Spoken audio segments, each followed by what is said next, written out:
kolegou The Gaming Game. Zdárek párek.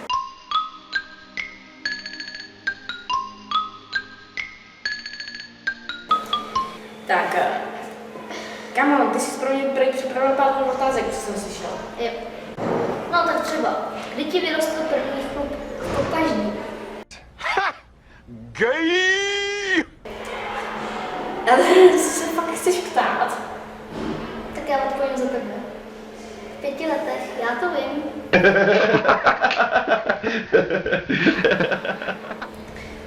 Dobře, tak se zeptej na něco srozumitelného. Tak ano, kdy ti vyrostla první noha?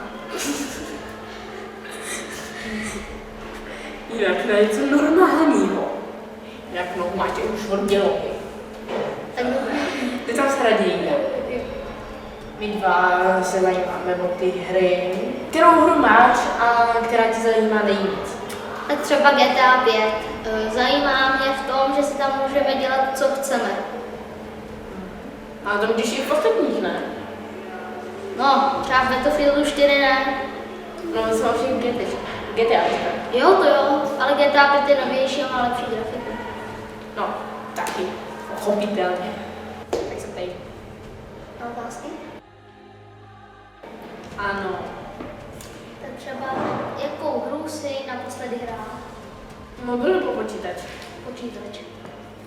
Tak já jsem hrál naposledy legendárního Heroes 3 Meat and Magic. Je to tahová strategie pro víc hráčů.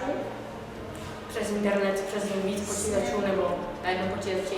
A prostě tam jde akorát o tom, že nehndu vymydlit. Přesně. A vymydlit.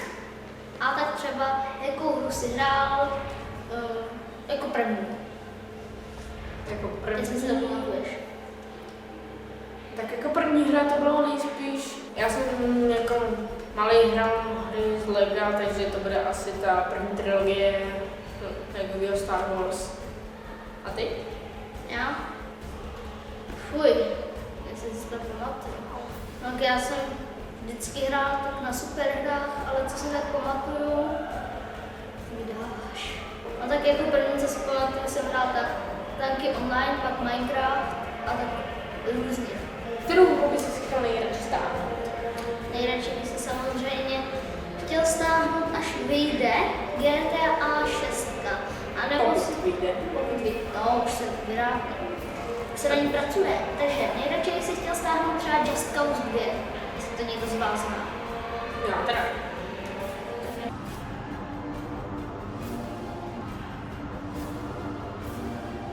No, CSGOčko.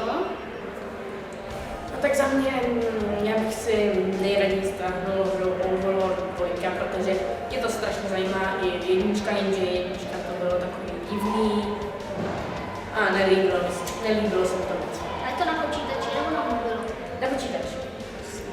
A mně se to hlavně líbí kvůli těm podpůrkám, který ti slouží. A to je prostě, jednička byla jako jedna z mála her, že si vybereš jako, jestli bude zlej nebo dobrý. A dvojka je, jestli budeš dominantní nebo destruktivní. Dominantní jako, že si podrobíš ty vesnice, jako že si koupíš, destruktivní, že všechno zničíš, něco přijdeš. No mně se to líbí hlavně kvůli těm zeleným příšerkám, který tvým protivníkům skáčou na záda, jako to v jurském světě ten Raptor, jak skočil tomu Indominovi na záda, to mi to připomnělo. Tak jaký film máš třeba nejradši? To je stejný, jako když jsi měla zeptat bratra. Filmy, těch jsem viděl hodně. No, jaký máš nejradši? Žádný nejradši nemám, ale těším se na, až vyjde film World of Warcraft, protože to bude zajímavé. Tak se vrátíme k prvním otázkám a kdy tě vyrostlo první prso?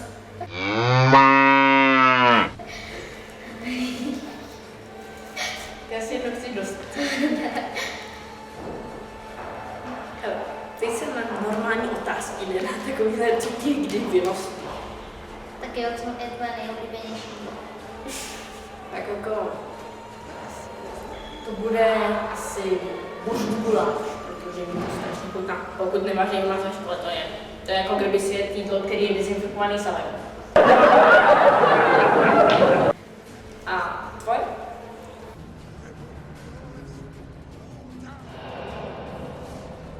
Moje pizza. Jaká? Šunková. Já když jsem měla naposledy pizzu, tak jsem si nevšiml, že je pálivá.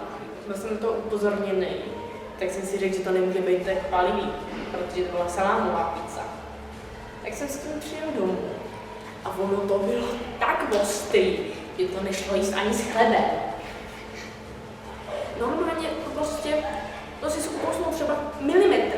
A už tě pálila pusa, že by ti z ní mohla plameny. Řekni nejvtipnější vtip, který znáš. Ty těch hodně.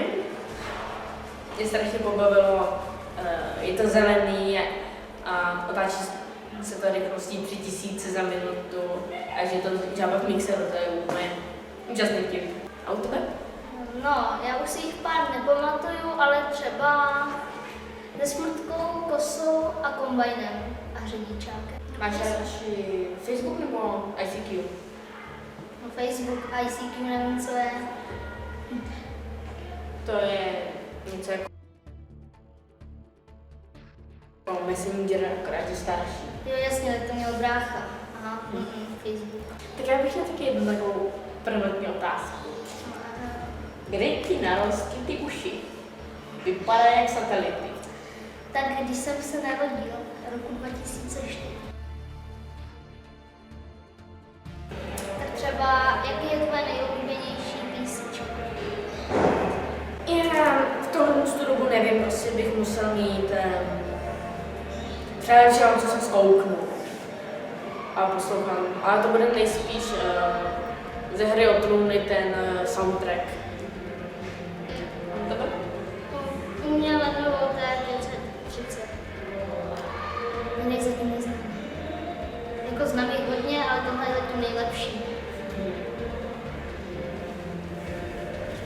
Dobře. No tak, tímhle už skončíme, tak se mějte, hlavně nezapomínejte.